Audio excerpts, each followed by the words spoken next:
Good morning. Welcome to the Unitarian Coastal Fellowship. We are a pluralistic faith tradition that draws wisdom from the world's religions and believe that there are many paths to the same truth. I am Marilyn Cullison, your worship committee chair. Reverend Ma returns next Sunday. I'm going to Indiana, so I won't be here again. I've been here 6 weeks, yay. It's all been good. No, we're going back to see family.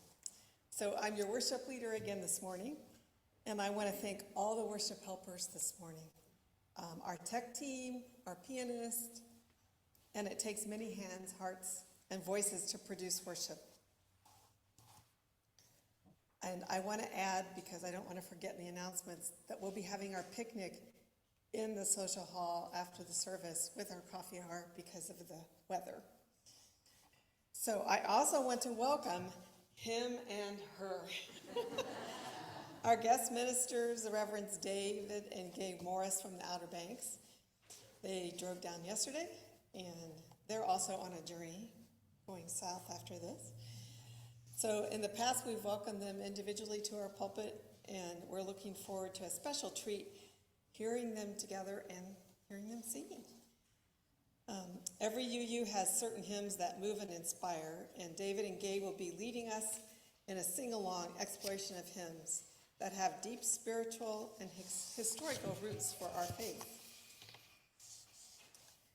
David's been in UU ministry for 21 years with congregations in North Carolina, Virginia, and Northern California, and he retired in June of 2022 as minister of the UU congregation of the Outer Banks in Kitty Hawk.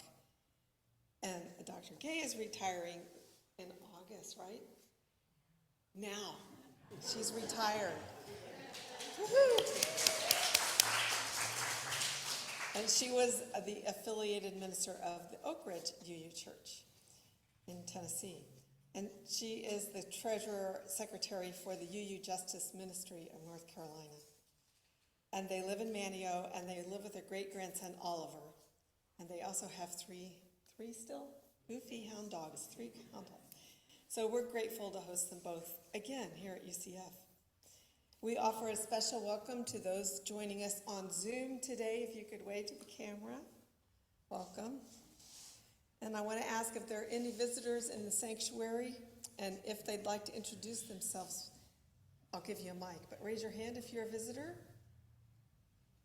Okay, I don't want to miss anybody.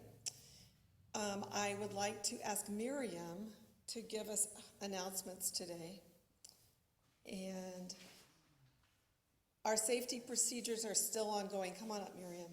If you see those little doorbell ring flashing, let the ushers or the watchers know, or Susan, and she'll let whoever's out there back in. Come on up.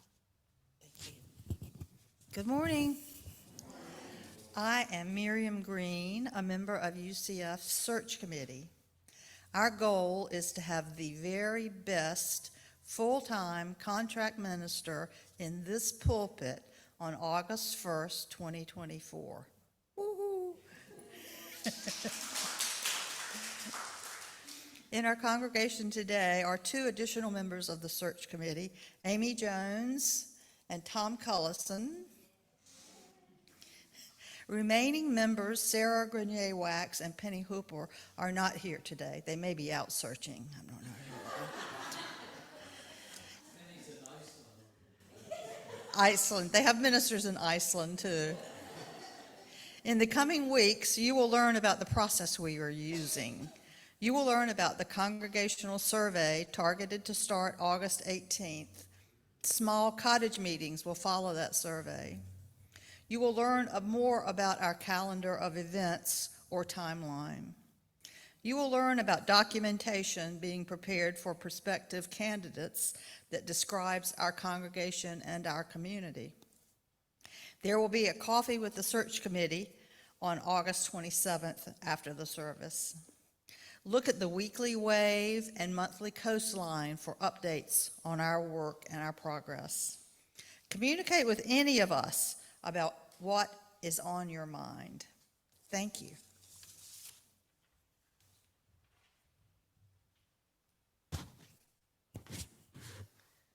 Thank you, Miriam.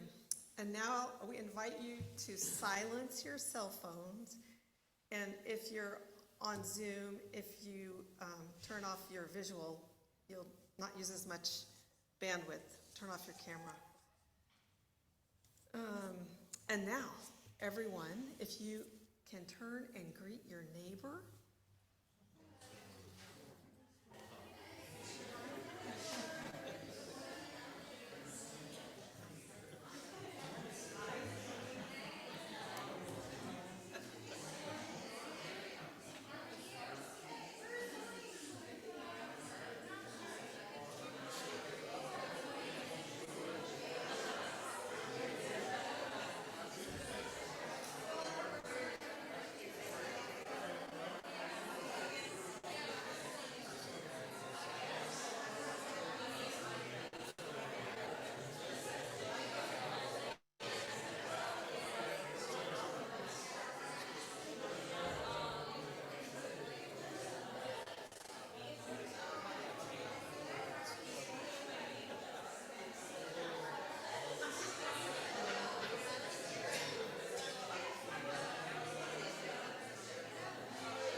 Our opening words this morning are Psalm 92.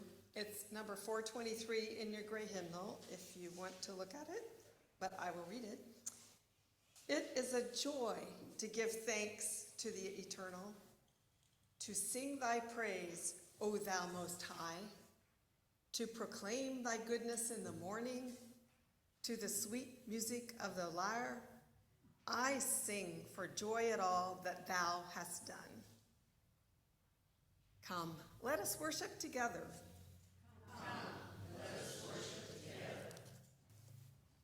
And now I'm going to invite David and Gaye to help me light the chalice and the peace candle. Our chalice lighting is by Eric Heller-Wagner. Blessed is the fire that burns deep in the soul. It is the flame of the human spirit touched into being by the mystery of life. It is the fire of reason, the fire of compassion, the fire of community, the fire of justice, the fire of faith. It is the fire of love burning deep in the human heart, the divine glow in every life. We also light our peace candle, thank you, to remind ourselves that peace is a process that requires work, that peace is not merely an absence of conflict, but the presence of justice. And now I invite everyone to rise and join in our opening hymn, Come, Come, Whoever You Are, number 188. Come, come, whoever you are, wanderer, worshiper, lover of leaving, eyes of some caravan of despair. Come yet again, come. Come, come, whoever you are, wanderer, rush, whoever of leaving, eyes of some caravan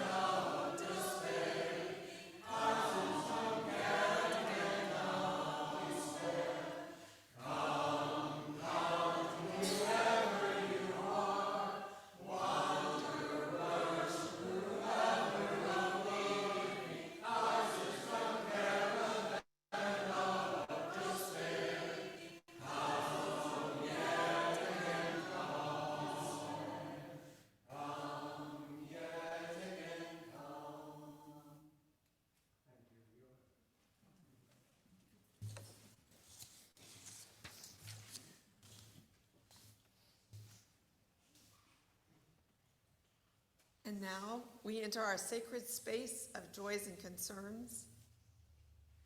The trials and tribulations of life are more manageable when shared, and our joys will multiply when shared as well.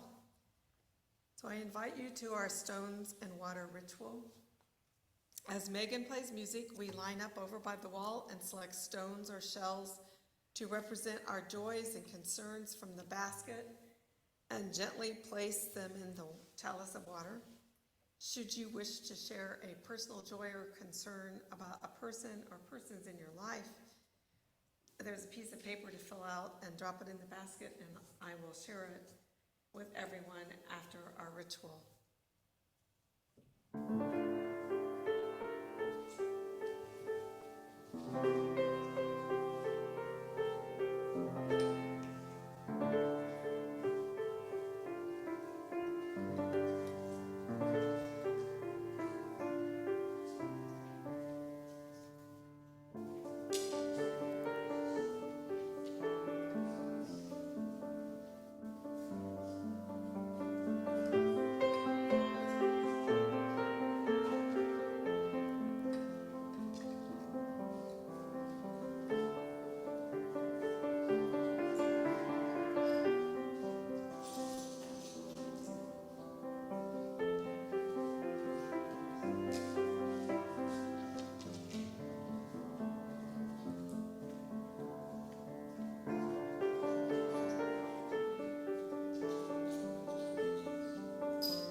This stone is for peace.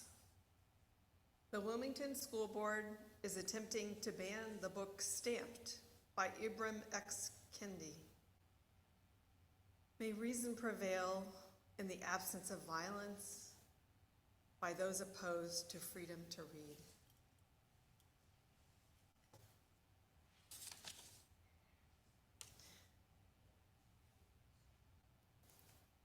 Caroline shares the joys this morning. She says,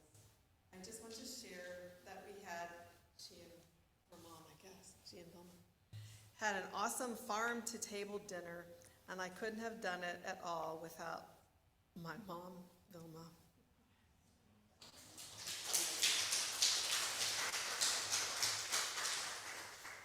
For the joy shared, we join you in celebration, and for the sorrows and concerns that you shared in the chalice, may you feel our sympathy and compassion.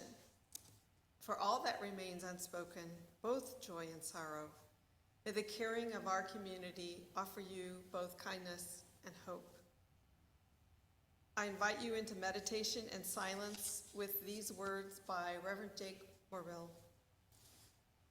God of our hearts, who is there in the silence, but also there in the storm, make us instruments of your peace, which is not the absence of conflict, but the presence of justice. Give us the patience and foresight to understand that weeping may last through the night, but joy comes in the morning. Amen.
So, in the absence of kids in here, I think we'll just sing the blessing song anyway, if that's okay.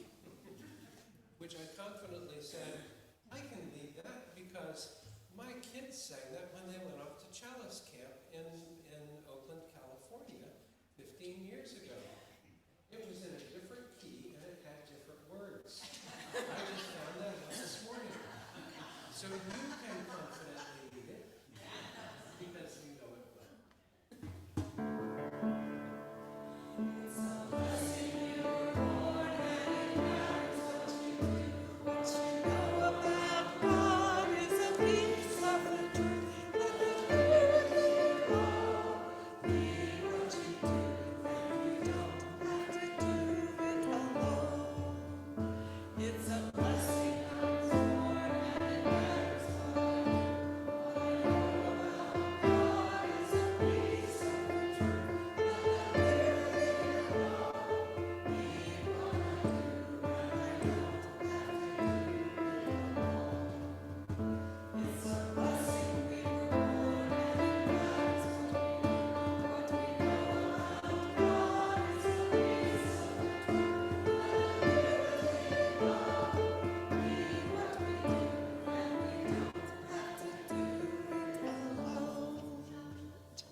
Thanks, everybody, in a different key.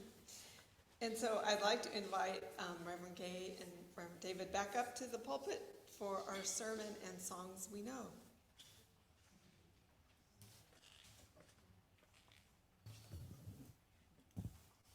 Thank you and good morning. It's wonderful to be with you.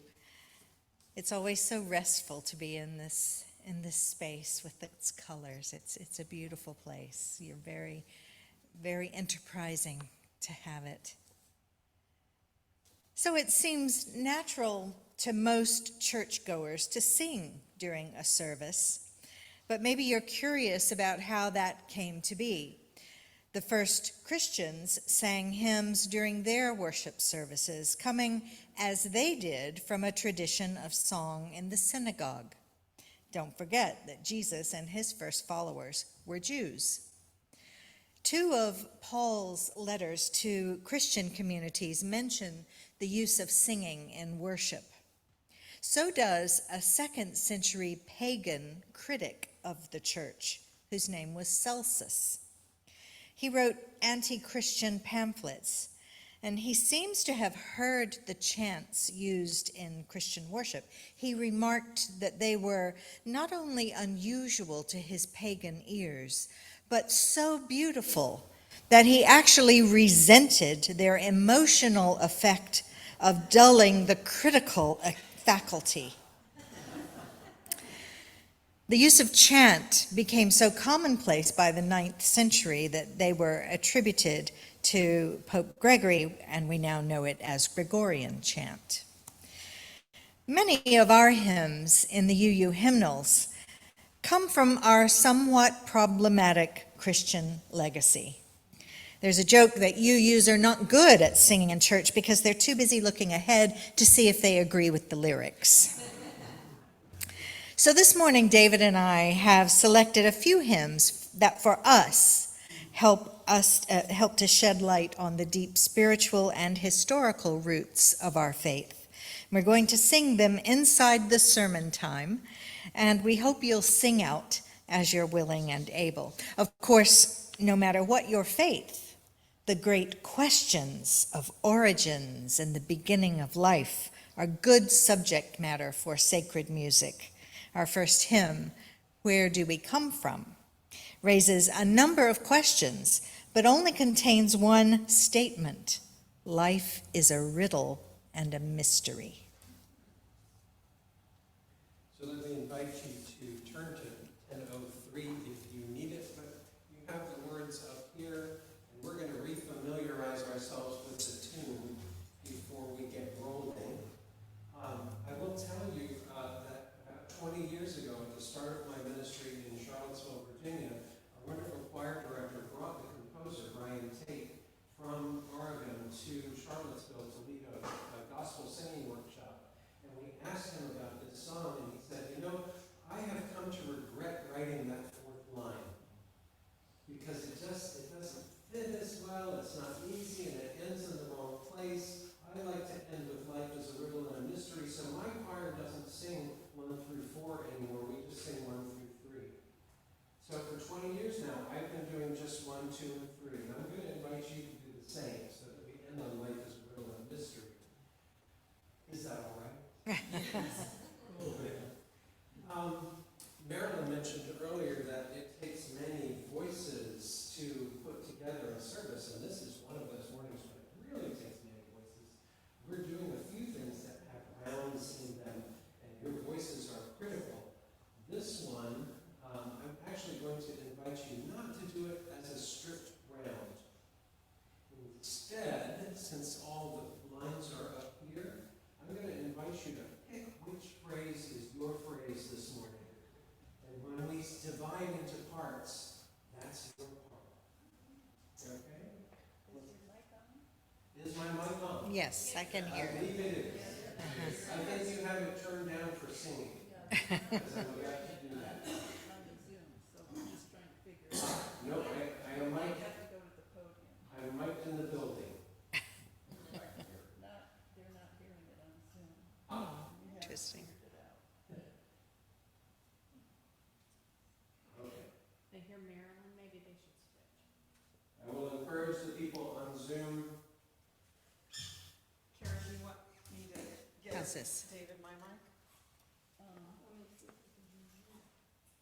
I will encourage the folks on Zoom to sing along, but make sure your microphones are muted, or we will all be very confused. Yeah, they are. They're muted. What do you want me to do? I think just the podium Okay. for the time being. Okay. So I'll stay near here. Okay, so why don't you stay seated just so we can really focus on listening. And the first pitch is, okay. We're going to do the first line together. I'll sing it to you, you sing it back to me. Where do we come from? What are we? Where are we going? Where do we come from? What are we? Where are we going? Where do we come from? Where do we come from? Mystery, mystery, life is a riddle and mystery. Mystery, mystery, life is a riddle and a mystery. It's very important that your heart continues to beat and that the song continues to have a beating heart as we go on, because otherwise the round falls apart. So please do. This moves along a bit, and that's fine. And we will sing it all together once, and then I invite you to choose which line it is that is your line and land on that line. Remember, in this song, every line is sung twice. Every line is sung twice. So where do we come from? Where do we come from? Every line is sung twice. Okay? Here we go together, all together once. Where do we come from? What are we? Where are we going? Where do we come from? What are we? Where are we going? Where do we come from? Where do we come from? Mystery, mystery, life is a riddle and a mystery. Mystery, mystery, life is a riddle and a mystery. Where do we come from? Mystery, where are we? Life is a riddle and a mystery. Mystery, where are we? Life is a riddle and a mystery. Mystery, mystery, are we? Life is a riddle and a mystery. Mystery, mystery, life is a riddle and a mystery. Mystery, mystery, life is a riddle and a mystery. Mystery, mystery, life is a riddle and a mystery. Mystery, mystery, life is a riddle and a mystery. Mystery, mystery, life is a riddle and a mystery.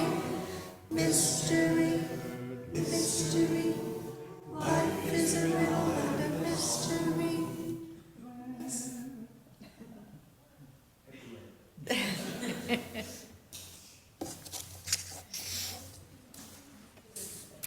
Just as where do we come from raises the major questions we have about our beginning and our ending, other hymns suggest answers, like It Sounds Along the Ages, which is 187 in our hymnal. But first you have to solve the riddle. What exactly is it in It Sounds Along the Ages? Let's sing all three verses, and maybe you can tell us what it is. So it's number 187.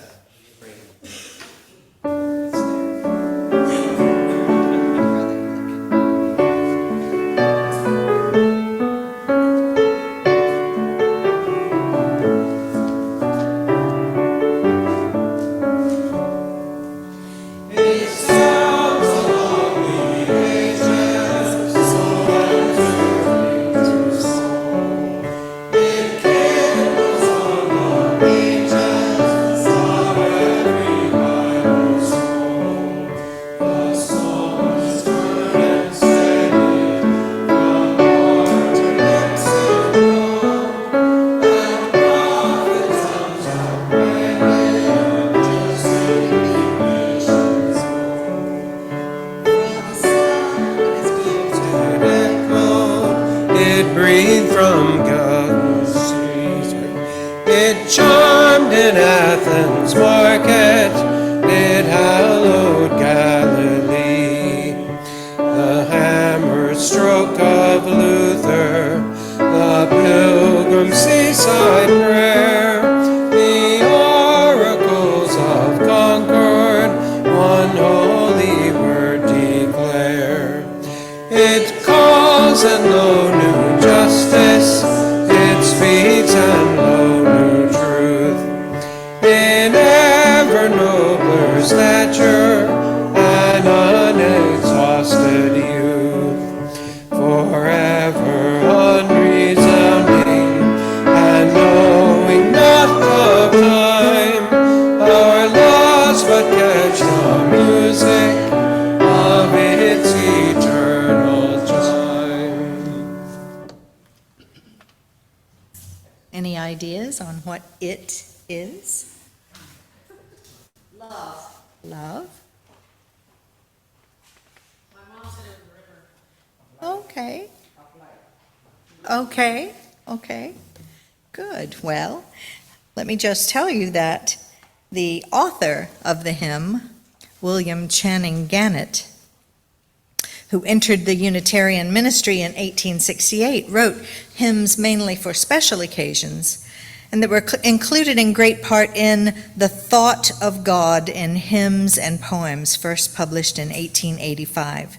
And It Sounds Along the Ages was included in the 1897 Hymn of Praise and Joy. Another of his hymns, The Morning Hangs Its Signal, appears in our current hymnal as well.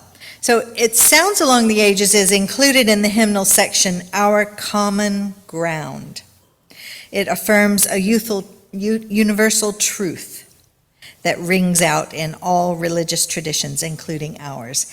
And it's very much in tune, pun intended, with our belief that the living tradition that we share draws from many sources. These sources are listed in the front of our hymnal as well. And that list concludes with the statement, grateful for the religious pluralism which enriches and ennobles our faith. We are inspired to deepen our understanding and expand our vision. The next hymn we want to sing is one of the first hymns I learned. I was probably about 9 years old and living in Carlisle, Pennsylvania, where my dad was stationed as an MP. I've always had in my mind an association of this hymn with Clara Barton, not that she had anything to do with the writing of this hymn, but because during that time period I also read her biography, and that made a huge impact on me. That book and this hymn, for some reason, are inextricably linked in my mind and in my spirit. The hymn is in the hymnal section, Praise and Transcendence, and was written by a man named Folliot S. Pierpoint. Its theme, placed squarely within a theistic tradition, is God's gifts in creation, first of all, and then a caring community of humankind. Pierpoint was a poet and teacher of classics in England, and it was the view he admired as he sat in the countryside overlooking his hometown of Bath that inspired these lyrics. The chorus in our hymnal's version, you'll recognize, begins with, source of all, to thee we raise. And the original words were, Christ our Lord. So we always change the words if we don't agree with the lyrics. So For the Beauty of the Earth, number 21. And please rise in body or spirit for this one. Yeah.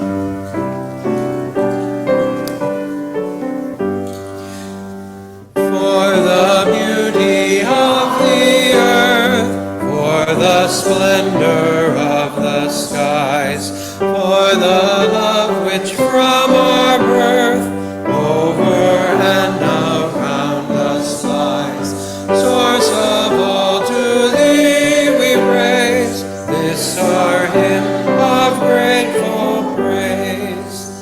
For the joy of ear and eye, for the heart and mind's delight, for the mystic harmony linking sense to sound.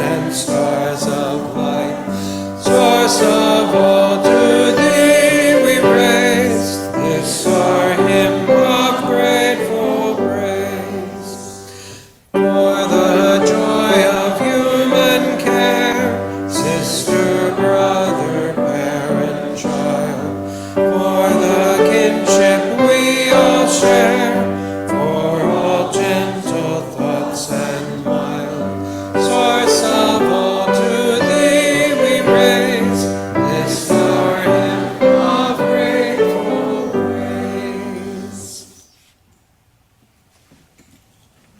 Thank you. Our next hymn also reflects the ability to appreciate the divine using an evocative image from the natural world, the lone wild bird. And it has a local connection for us. It was written by H.R. McFadden, son of a Presbyterian minister serving a church in Pine Tops, North Carolina. It was his only hymn, and it was written for a hymn writing contest at which it won third prize. The tune is from South Carolinian composer William Walker's tune book, The Southern Harmony. As deep as it is short, with only 2 verses, the hymn asks us to be open to surrender to that spirit that is always ready to let us rest in its peace. In his History of Hymns, C. Michael Hahn writes that these 2 verses, though they are brief, are replete with rich biblical images. Psalm 139 comes to mind. Where shall I go from your spirit? Or where shall I flee from your presence? If I ascend to heaven, you are there. If I make my bed in Sheol, you are there. If I take the wings of the morning and dwell in the innermost parts of the sea, even there your hand shall lead me, and your right hand shall hold me. The image in this hymn of the Great Spirit is reminiscent of the Spirit of God hovering over the deep and chaotic waters at the time of creation. Note the reference to seas dark, deep in the 2nd stanza. This hymn is one of our favorites.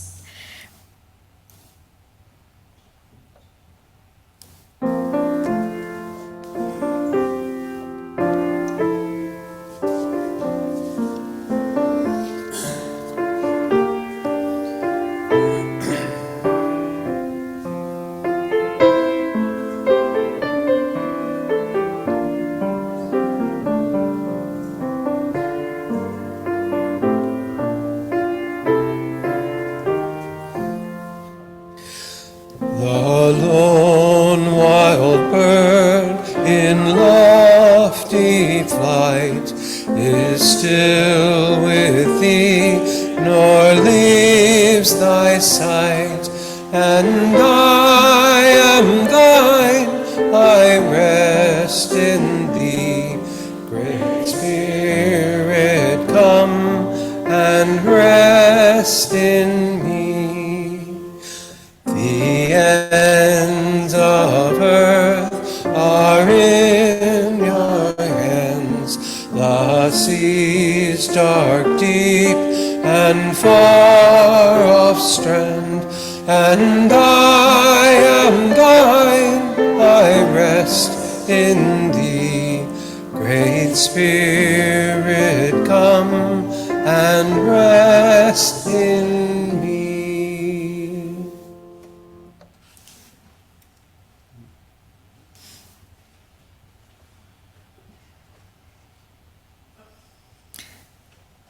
Recognizing that presence of the divine within us can give us strength and courage to live through hard times.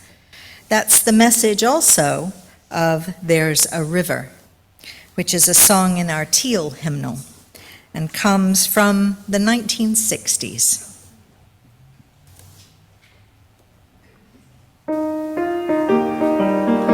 Let's rise and body your spirit. Let's rise and body your spirit. There's a river flowing in my soul. There's a river flowing in my soul, and it's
Oops.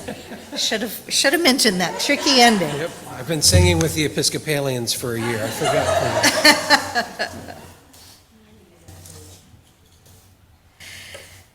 So I'd never heard this next hymn until I heard David sing it in a worship service in the Outer Banks. It is still to me quite mysterious, not only because it's in a minor key, but the rhythm of the music is unexpectedly quirky. But again, its lyrics are quite brief, but deep.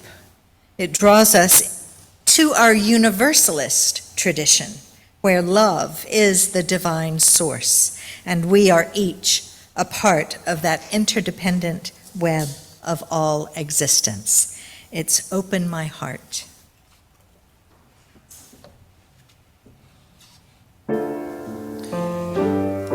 The year before I knew it was time for me to leave my ministry in California and come back to the East Coast, I did a week-long street retreat with the Faithful Fools in San Francisco, walking, working, eating at missions, and sleeping on the streets of San Francisco in the Tenderloin neighborhood.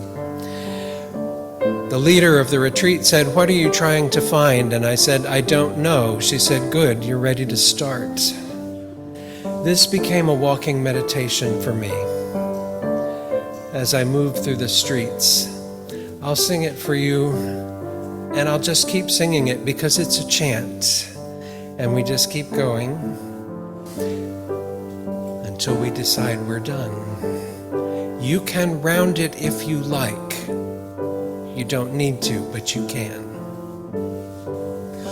Open my heart to all that I seek. Let me be part of the love you give. Open my heart to all that I seek. Let me be part of the love you give. Open my heart to all that I seek. Let me be part of the love you give. Open my heart to all that I seek. Let me be part of the love you give. Open my heart to all that I seek. Let me be part of the love you give. Open my heart to all that I seek. Let me be part of the love you give.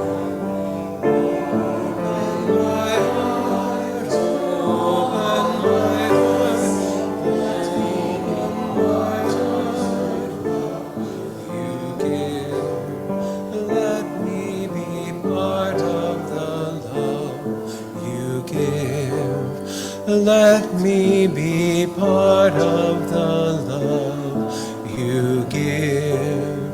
Let me be part of the love you give.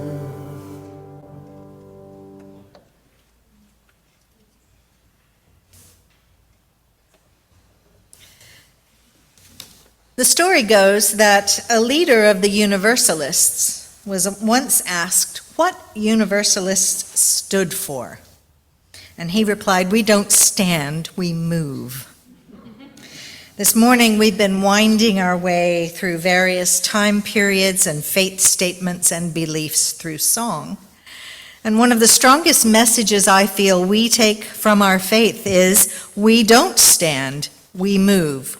We don't only say, we do. Religious practice for you use is putting our faith into deeds, not creeds. The message of I'm on my way is just that we strive for freedom and won't turn back. This is a traditional gospel song, and some musicians say it was an Underground Railroad song. If you've never heard Odetta sing this song, then find her spiritual trilogy on YouTube. She so powerfully puts together the hymns, "Oh Freedom," "Come and Go With Me," and "I'm on My Way." They were seminal songs of the civil rights movement, and "I'm on My Way" is a great rousing way to close our sermon. So let's sing verses 1 and 5. It's number 116. Rising by your Spirit. I'm on my way to the freedom land. I'm on my way to the freedom land. I'm on my way to the freedom land. I'm on my way, great God, I'm on my way. I'm on my way, I'm on my way. And I won't turn back. I'm on my way, and I won't turn back, and I won't turn back. I'm on my way, I'm on my way, and I won't turn back, and I won't turn back. I'm on my way, great God.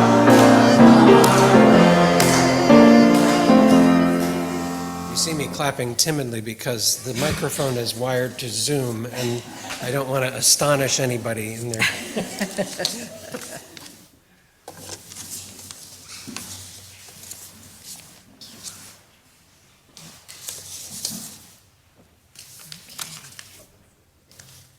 That's it for me. Carol?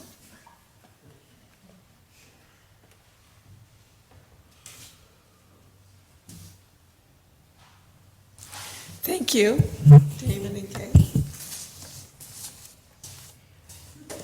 Our Share the Plate practice, where undesignated funds in the collection plate for the month will be split between UCF and an organization called Stuff the Bus this month.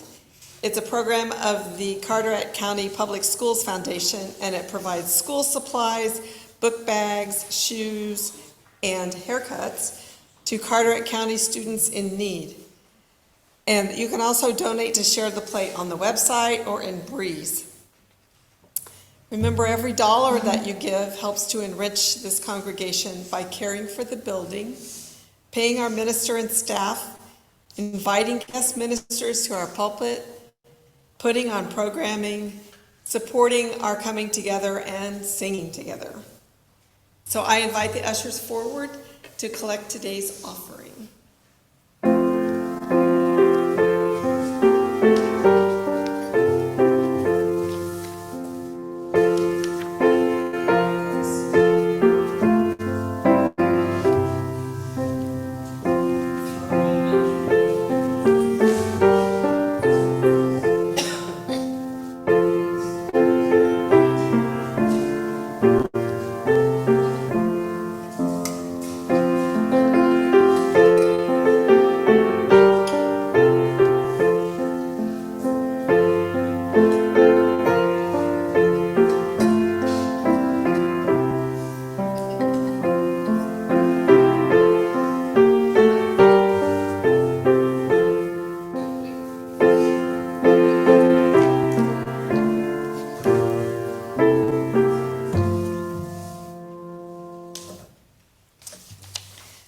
Please join in blessing the offering with hymn number 402.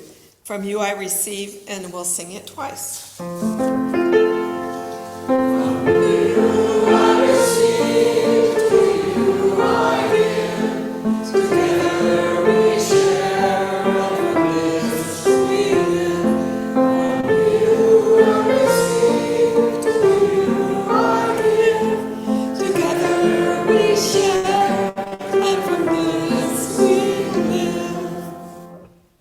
So I invite David and Gaye up to help extinguish the chalice while we read the words that are on the screen behind me, first in English, then in Spanish.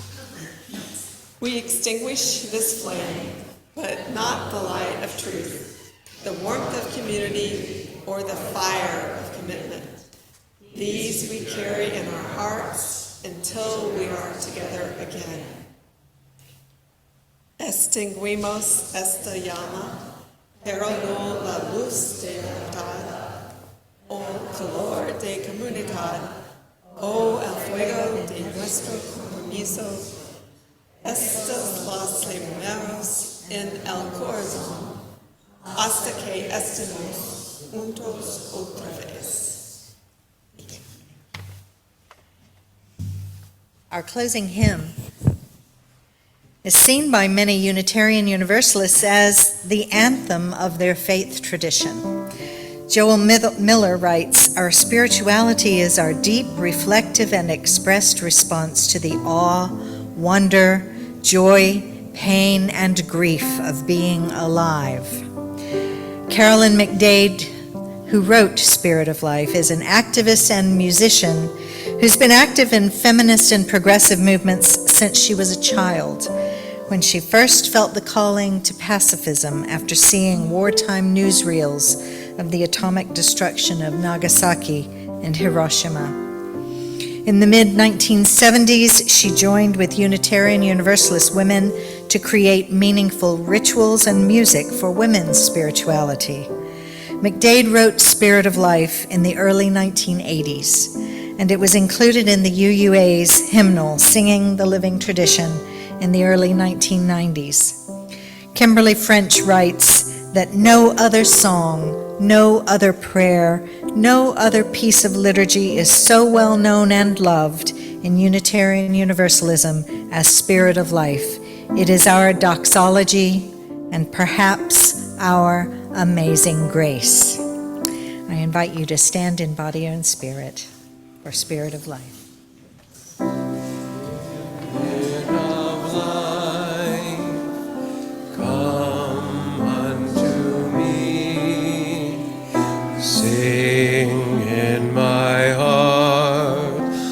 The stirrings of compassion blow in the wind, rise in the sea, move in the hand, giving life the shape of justice. Roots hold me close, wings set me free. Spirit of life, come to me, come to me.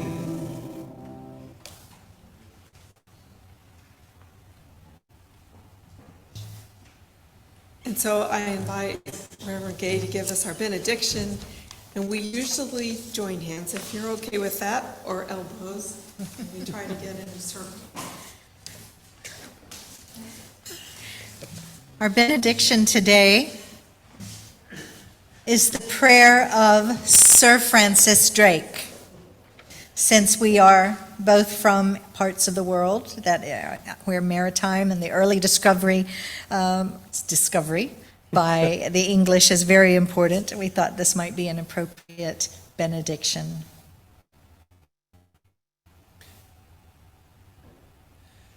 Disturb us, Lord, when we are too pleased with ourselves, when our dreams have come true because we dreamed too little, when we arrive safely because we sailed too close to the shore. Disturb us, Lord, when with the abundance of things we possess, we have lost our thirst for the waters of life. Having fallen in love with life, we have ceased to dream of eternity, and in our efforts to build a new earth, we have allowed our vision of the new heaven to dim. Disturb us, Lord, to dare more boldly, to venture on wilder seas where storms will show your mastery, where losing sight of land we shall find the stars. We ask you to push back the horizons of our hopes and to push back the future in strength, courage, hope, and love. Blessed be. Amen.